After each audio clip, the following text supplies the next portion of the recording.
Hello, greetings. Sorry for the truth. I had to do this. So maybe it's very injurious for the Shia's physical health, psychological and emotional. Even if we have not been seriously following sincerely, but in our hearts and it got into our blood. Imam Hussain is blood with our blood. And so I'm going to speak today in pain. I just wanted to go to sleep again because have you ever felt that you want to throw up? And you must have, in nervous shock in this grade. You know how we hated hypocrites and knew deeply what the harm they could do to a true religion and the true guidance of a true messenger of Allah. So what harm, what maligning, what is very, very terrible for justice and, to expose the truth. So we used to, all this, right, the Shias used to do,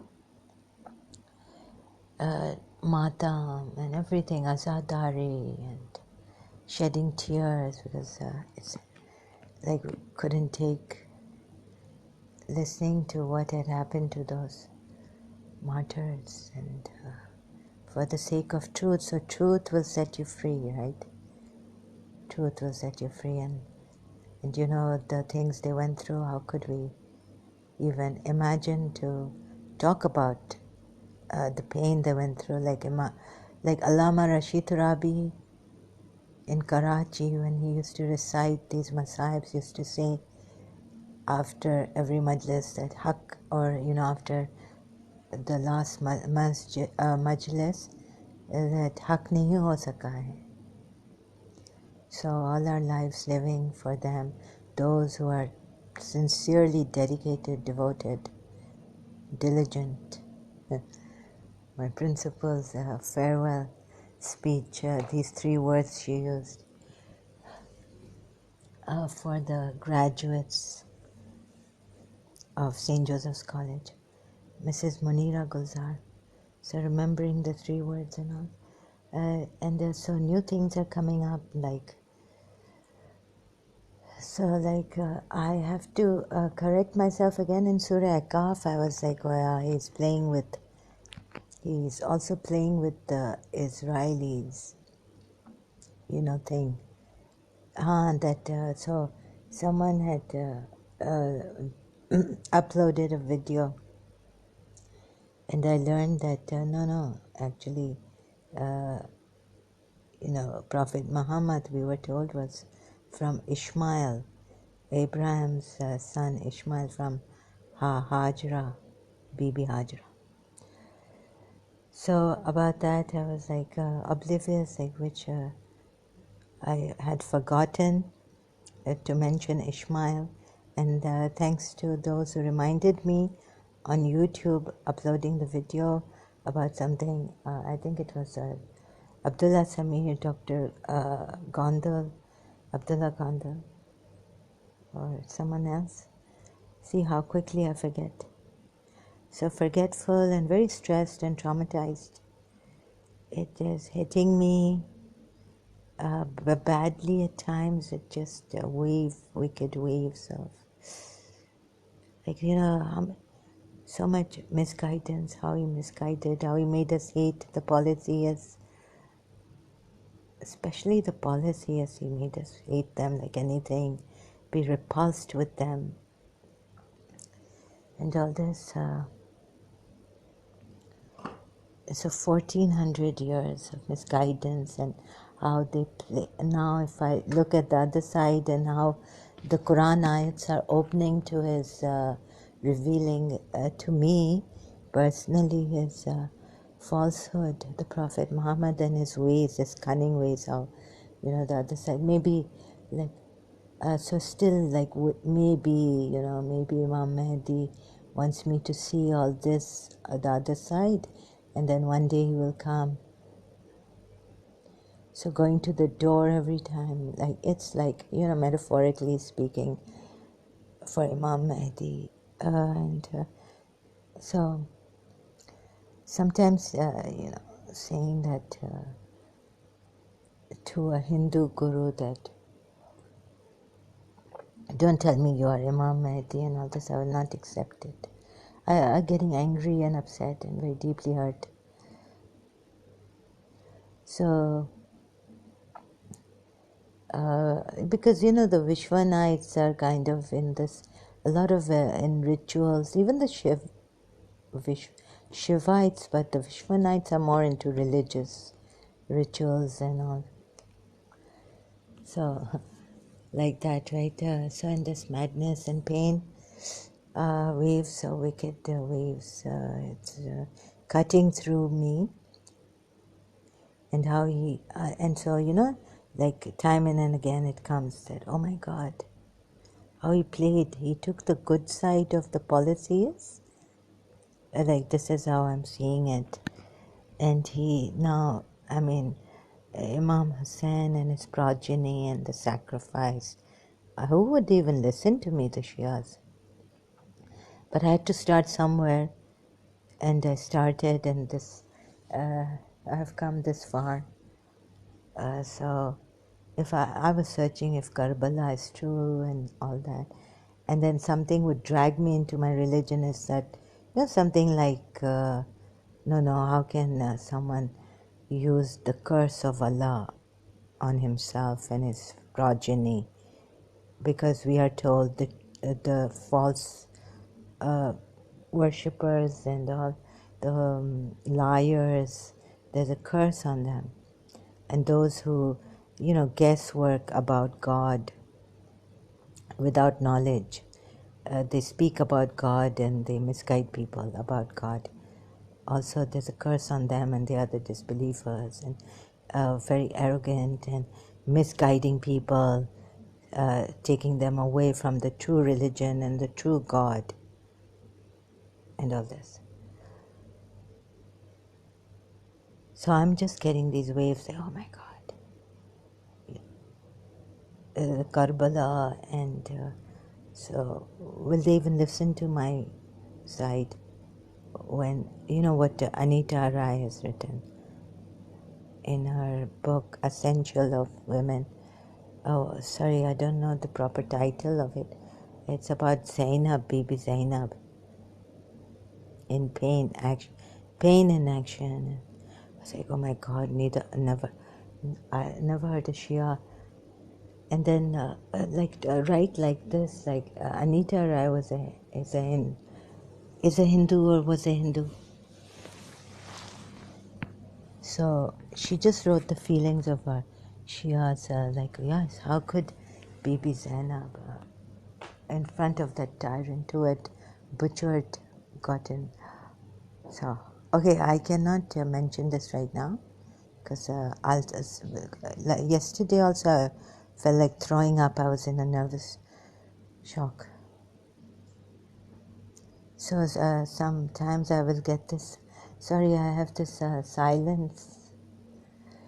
So about, okay, and another thing I want to say is that these verses are coming to me. And, the gods or those who call others besides Allah, does this mean about the polities? Yes, idol worshippers of that time. So I was looking at it, maybe, the polytheists or those who call others besides Allah. Because even the polytheists say in Surah Zumar, I have to do a proper, thorough research on this. But I think it means polytheists.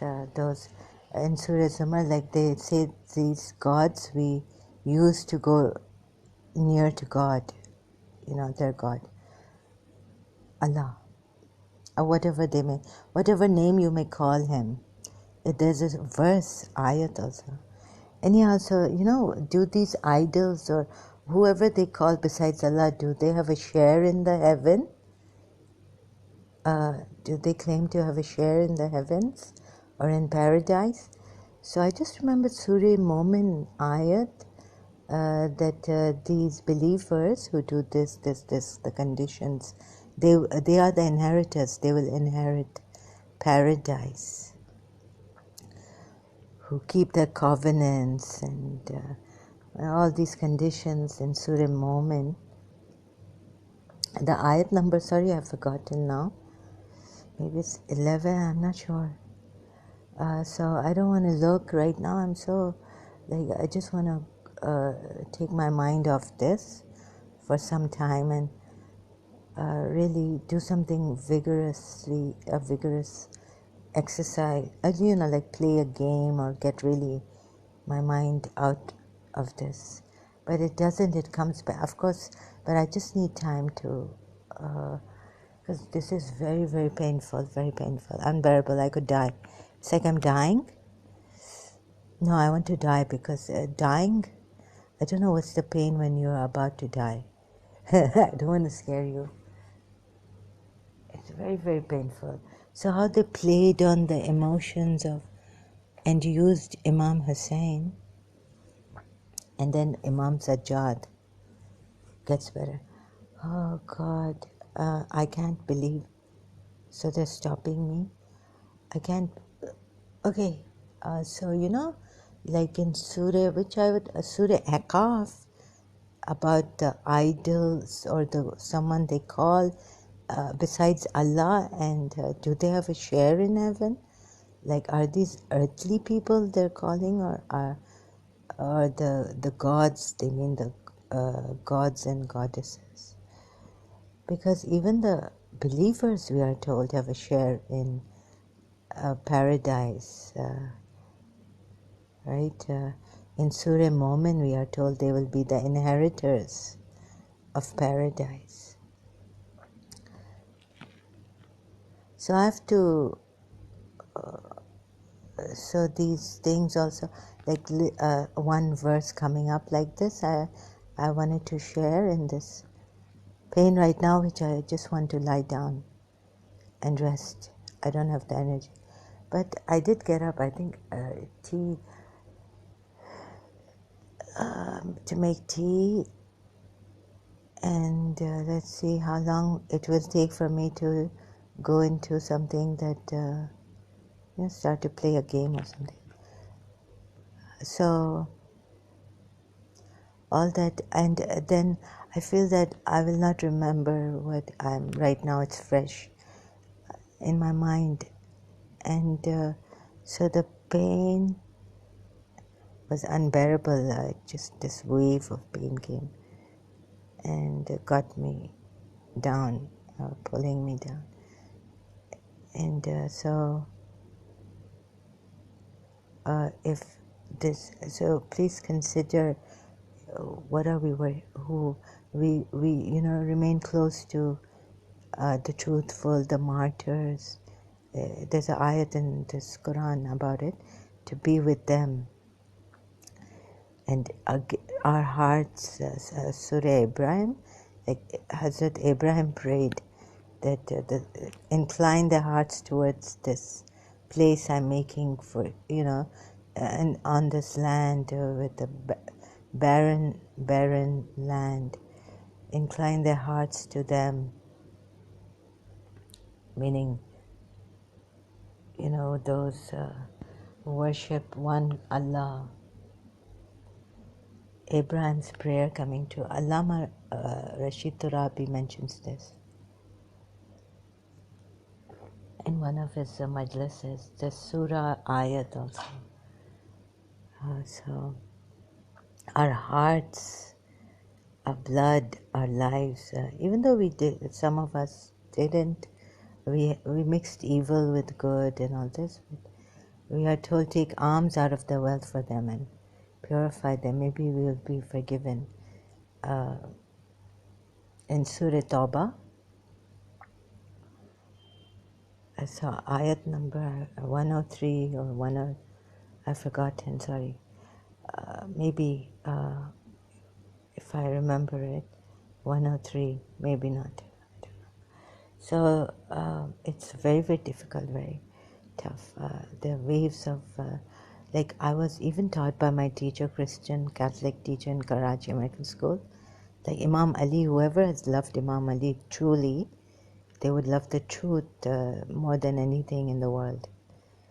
And even if you have to go through all that, right, cut, like Pharaoh said, I will, to his magicians, they said, no, you do what you like, but, cut the opposite sides of our, crucify us, sides of our leg or, arms and all, hands and feet, but now we will not leave the one God of Moses and Aaron and all this. Surah Taha, I think this ayat is in Surah Taha.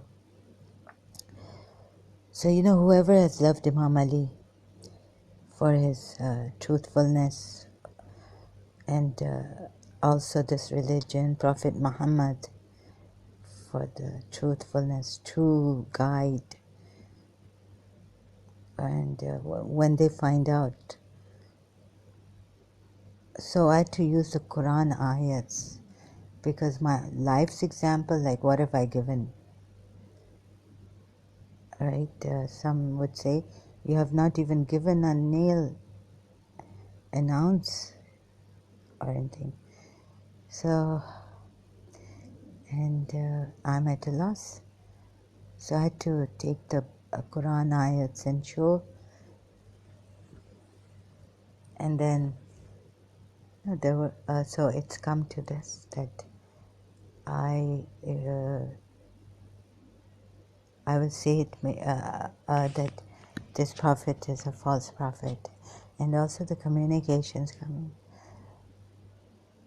So, sometimes I'm just, what if Imam Mahdi, what if this Hindu guru is acting, disguised, so that we all learn, so that one day the truth, maybe the Hindus have, like I used to think about the Hindus, maybe some people have not, but some people have not.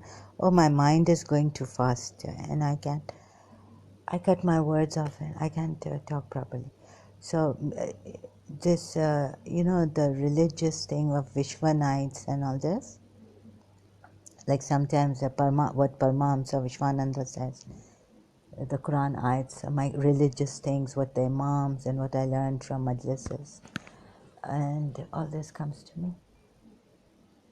So I was like, yesterday I was like, no. If you're going to tell me you're Imam Mahdi, I will,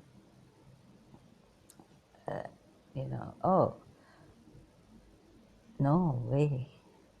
Like that, there was. So then some ayats came to me, like, what was it yesterday? Surah Aqaf, yeah.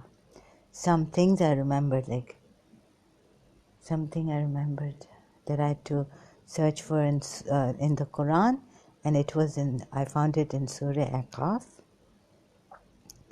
So I gave it here. So if Imam Mahdi and but Prophet Muhammad and his progeny did a great job in making us detest, hate, loathe idol worshippers, and now the Imam will come and he'll be so, no, he's going to correct us. Imagine the years of misguidance, killing, Ghalib Kamal, when the first time I learned about the Badr, Jang-e-Badr, the battle of Badr, the water, that it was actually Rasulullah and whoever were with him who stopped the water for them, the polytheists. So I didn't know, I was like, what? And then, so I learned that. So, I don't know how far it is true. And so I was, no, I already was doing my research on this, uploading videos and sharing, I think. Actually, I was going on Facebook live stream a lot, more than YouTube. Now I'm doing it on YouTube. So what I was trying to say is that, can you see that the good all that was taken and they put it on themselves. Like it's coming in piecemeals, but like, yeah, like Abu Sufyan. And who else? And so all these flashbacks, and it's all changing the world. It's like the sky. It's like I'm upside down. If the world is in, my world is upside down about this. I don't know if you feel this intensely, but so I don't know how to explain anymore now. I'm in a lot of pain. So I thought in pain action little bit I will share with you. And these are the way, this is my audio, this is the way I am. And if again I'm going to say what? And if again I'm going to, yes, I keep repeating. So he only follows what is revealed to him. Yani he only acts upon what is. Of course, he only acts upon what is revealed to him. He only follows, and is it him? Of course it is him. The messenger of Allah is saying, I only follow what is revealed to me. I only follow that which is revealed to me. I only follow, so in Surah Azab, right, again a recap of the past videos. So that you mean Imam Sajjad, yani are you telling us? You complete the sentence for the Shias. I mean, the Shias, you complete the, I'm telling you, and then Mukhtar got to them, but still we say justice was not done. And we will still keep cursing them, curse our enemies, that we are told. Elebet, tell us.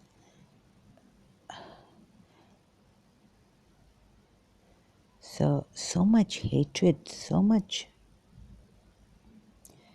that we couldn't stand the policies. We were so scared, and also so scared, fire burning in the fire. So I used to wonder, like, isn't there some other way? You know, when I got like light, got bold enough one day in my life to question all this. So I follow and follow. And so I gave that reason for Surah Azab, the Shia thought that, you know, this may be the reason why he, this is the reason, this is the best reason I think we would give for Prophet Muhammad. Let me just explain this. When Prophet Muhammad like made his, you know, what his wisdom is that there will be some idolaters who will become Muslims, and they're true Muslims. Like, if I made a mistake here and I also practice this pagan religion for other reason too, that the law would come out, God will say that now you cannot give your adopted sons, like technically or something, you can't make them the way the pagan Arabs used to make their, treat their adopted sons and take the adopted sons as their real sons.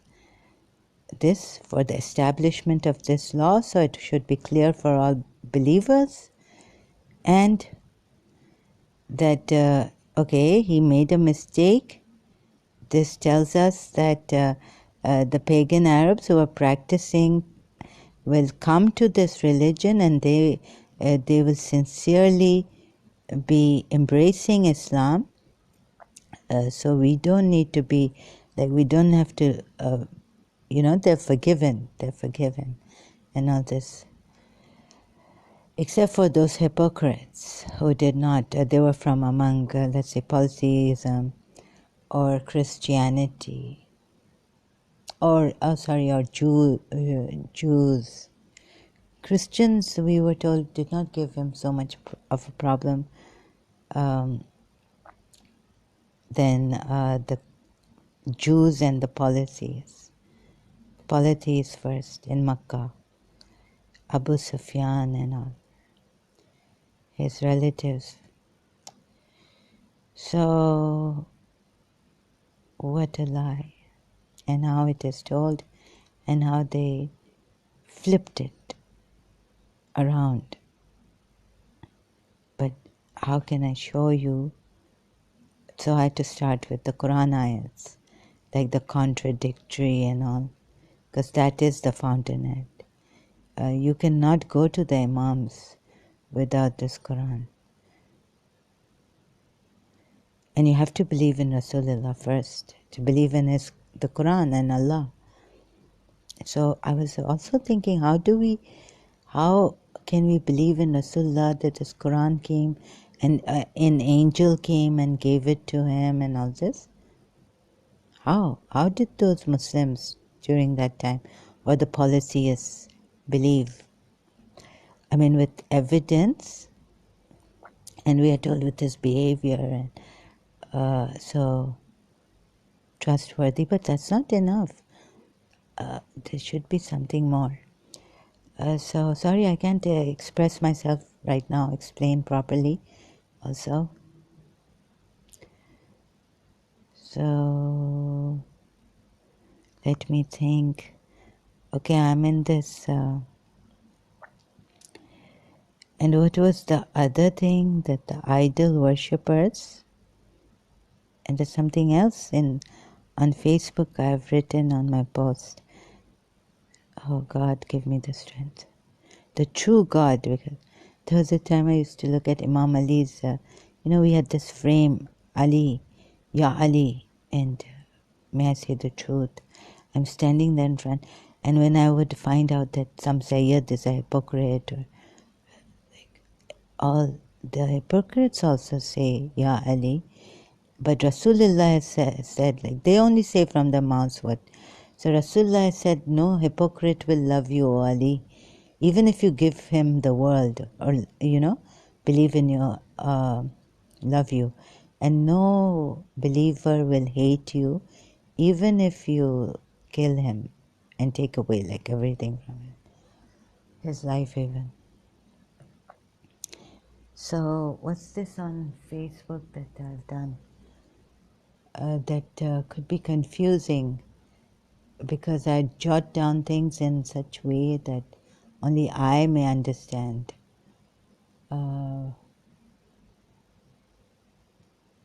So, new one. Do they have a share in paradise?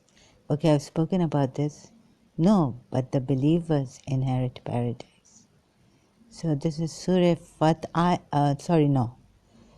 Surah Ahqaf ayat. Do these idol worshippers, the ones you invoke, do they have a share in paradise? Can they show us if they have a share in paradise?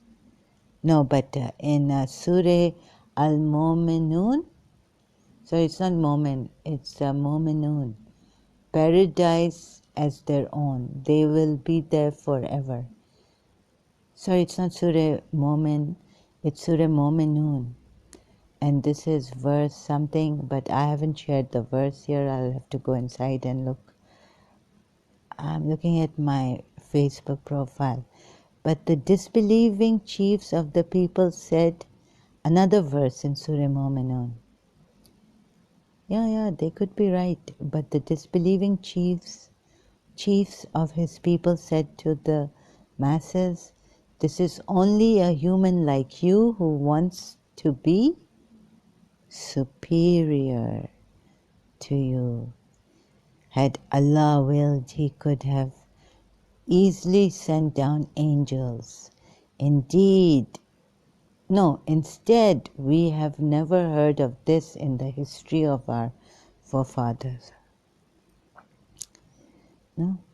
they haven't heard from the Jews, they haven't heard of from the Christians that these prophets, that angels have easily sent down angels. He could have easily sent down angels. We have never heard of this in the history of our forefathers. This is another ayat from Surah Al-Mu'minun. Sorry, I can't remember the number. Another thing is that, oh yes, you see, I'm not sticking to this. See this mind of mine, I'm not sticking to this Surah Akaf verse.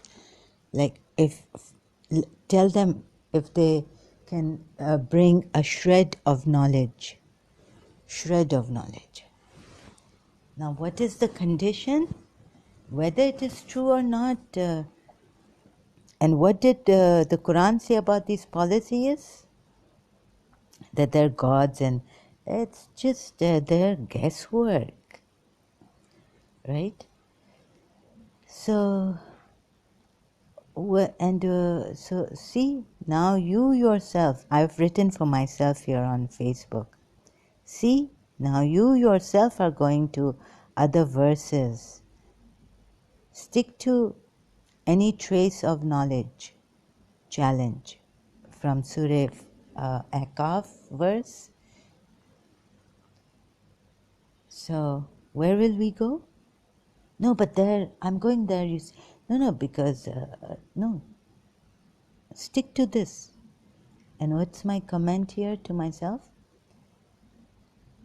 A trace of knowledge from them could be from their lower selves. Like we are told in Surah Taha, the Samiri caste.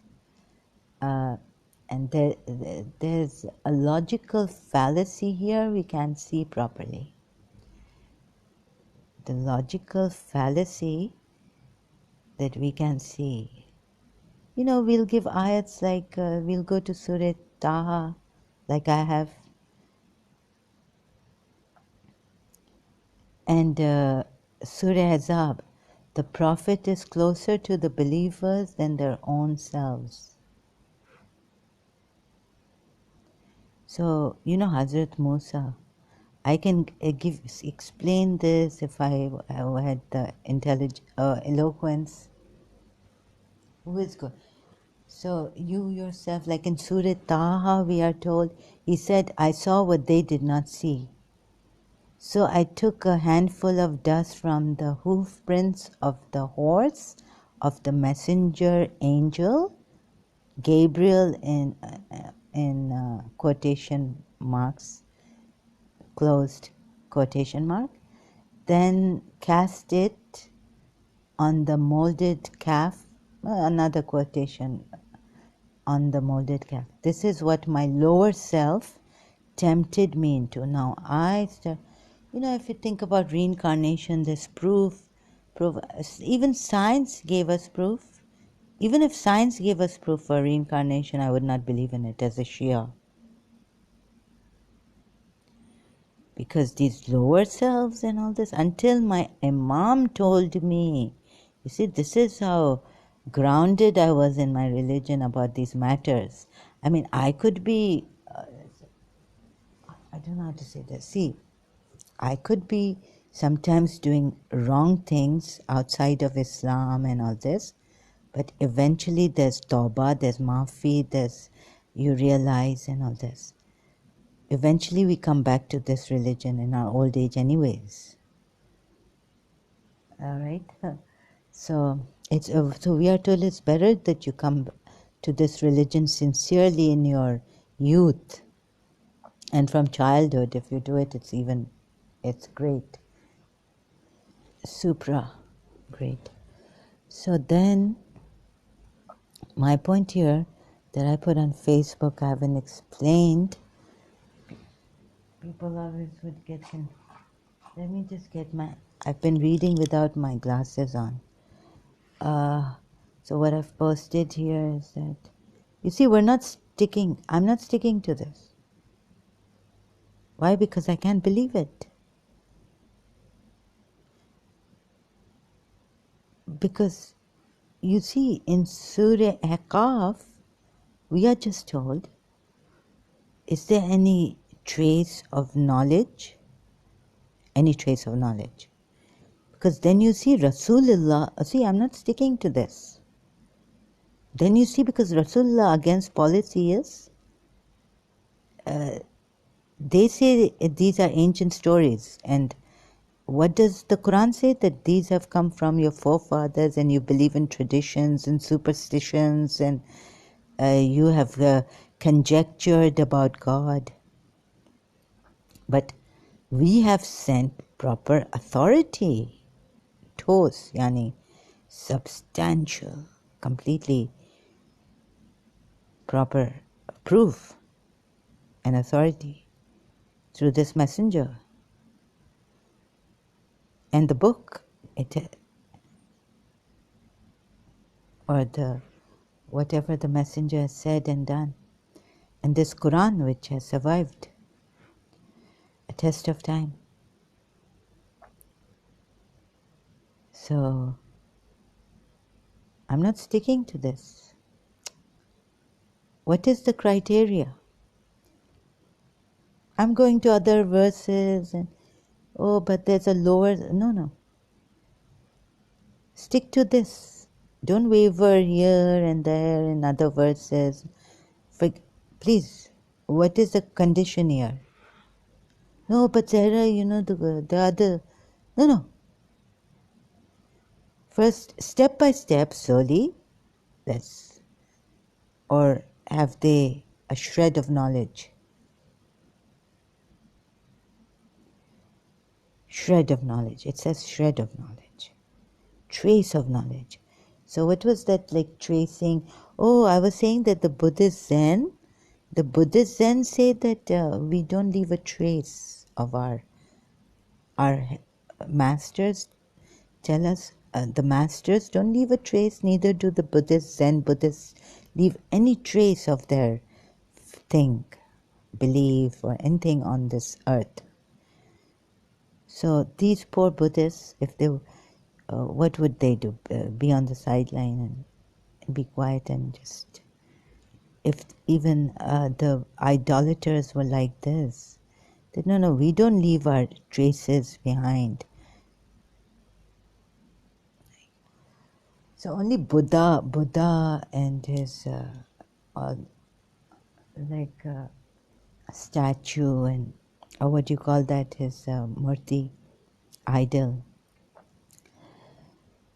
But yeah, so, but he has left quite a lot of evidence that we are so proud of, and only bow to Allah and no one else. And Surah Yusuf ayat, where Hazrat Yusuf bowed to his parents,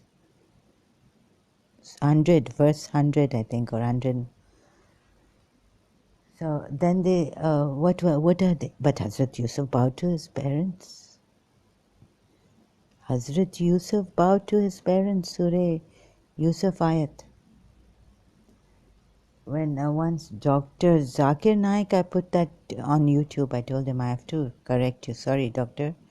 If you're saying there's no bowing to anyone but Allah, then Hazrat Yusuf bowed to, or his parents bowed to Hazrat Yusuf. His parents bowed to Hazrat Yusuf, sorry. Yes. So, his parents bowed to Hazrat Yusuf.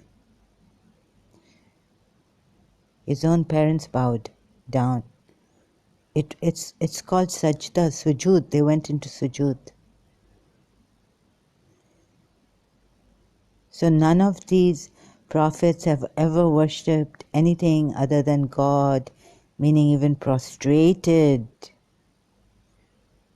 totally like sajda. This is not ruku. This is not in ruku, this is in sajda. In Surah Yusuf we are told, ayat 100 or something. I think it's 100, most probably. You can check that ayat.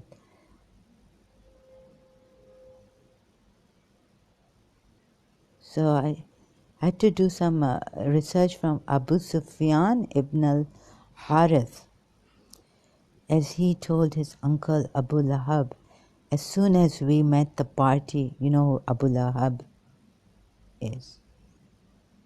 Surah Lahab, no, Surah Lahab.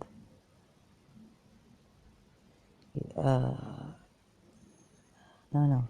Surah Jahal, he's the father of fire. Okay, wait a minute.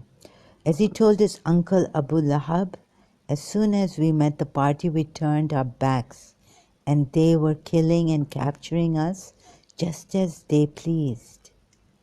Just as they pleased.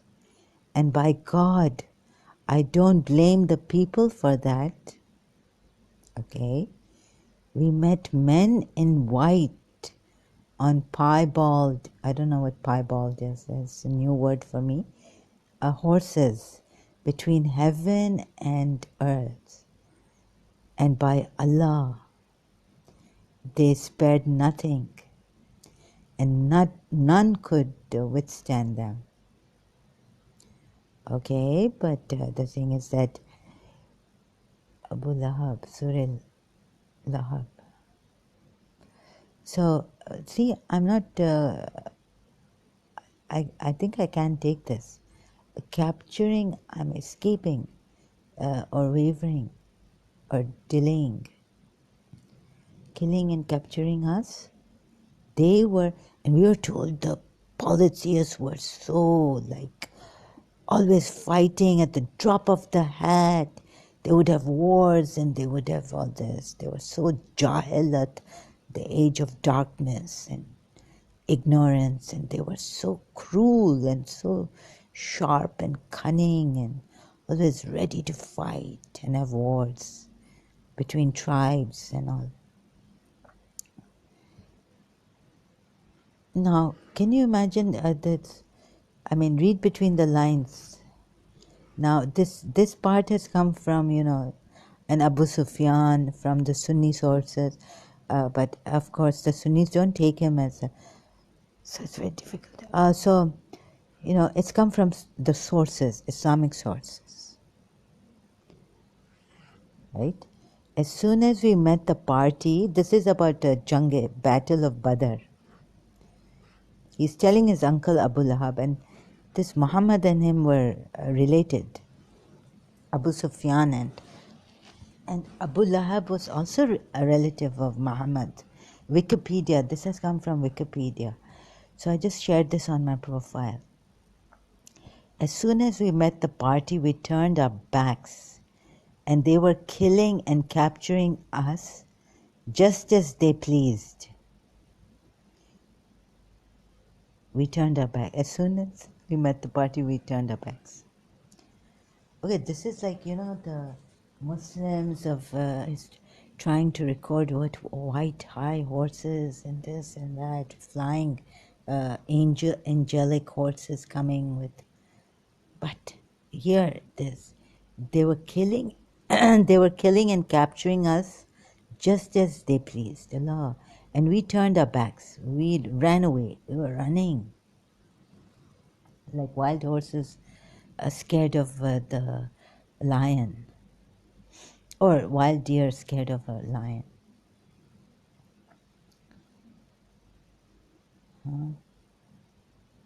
So I think here, but this is, and then the Shias will say, no, this whole thing is, this part that, Abu Sufyan wanted to malign the Islam, and he has written some poetry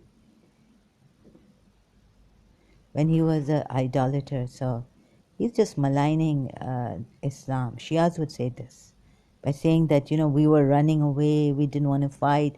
But what the point here is that we turned our backs. No. And they were killing and capturing us just as they pleased. Yes, here too. The party, as soon as we met the party, we turned our backs, and they were killing and capturing us just as they pleased. And by God, I didn't blame the people for that. So really Abu Sufyan is going to say that. We met, because so as a point of view from the Sunni Umayyad side and from the Shia side, you can look at all the angles of it. This is just a hadith I shared from Wikipedia, I found. And this is about the Battle of Badr. The first battle where Muslims were only 313, we were told, and the polytheists were many. And so, what else? I have a shred of knowledge. Oh, this I will talk. See, now you yourself are going to other verses. Stick to any trace of knowledge challenge. So when the idolaters are going to give you a trace of their knowledge, you'll say, no, this is what is. What is? Just stick to this. Look at it, because we may not, like, what? We pass through it like we couldn't look at it properly and sincerely and honestly. What is this is ridiculous. There were 365 days short of a year. 360 idols in the Kaaba. But will you believe in the trace of knowledge? Even a trace of knowledge, will you believe in it? That they will provide for you? No, you will not. Sorry, I'm getting a little... Because the anger, the betrayal, the misguidance, the loathing, hatred for the polytheists, fear of the fire of hell. We couldn't look eye to eye, with the polytheists, idol worshippers. So, too much, too deep, too intense. Okay, thank you. I will continue later.